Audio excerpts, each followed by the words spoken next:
ជំរុញខ្លួនឯងគ្មានពីណាជំរុញយើងទេ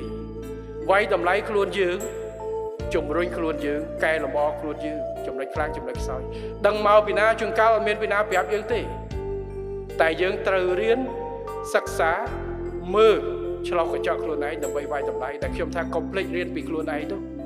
រៀនពីខ្លួនឯងដឹងចំណុចខ្សោយយើងកែយ៉ាងម៉េចពេលខ្លះសភៅនេះហើយការស្រាវជ្រាវត្រូវបង្កើនតម្លៃខ្លួនឯងហើយយ៉ាងហោចណាស់នៅពេលដែលយើងមានតម្លៃខ្លួនឯងយើងសប្បាយចិត្តខ្លួនឯងទៅព្រោះយើងមានឱកាសច្រើនសមត្ថភាពម្ចាស់ការខ្លួនឯងកាន់តែច្រើនបើថាកន្លែងហ្នឹងมันមានលទ្ធភាពក៏អាចមាន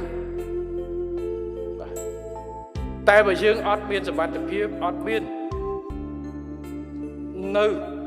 វិធីសាស្ត្រដើម្បីពង្រឹងខ្លួនឯងទៅជាក្របពេជ្រនេះហើយកន្លែងណាក៏យើងកប់ដែរគេដាក់កន្លែងណាខំប្រឹងធ្វើឲ្យបានល្អដើម្បីបង្កើននៅសក្តានុពលដើម្បីចាប់យកឱកាសជំហានបន្ថែមទៀតហើយក្នុងនោះការពង្រឹងខ្លួនឯងការរៀនសូត្រពីខ្លួនឯងអានឲ្យច្រើនរៀនឲ្យច្រើន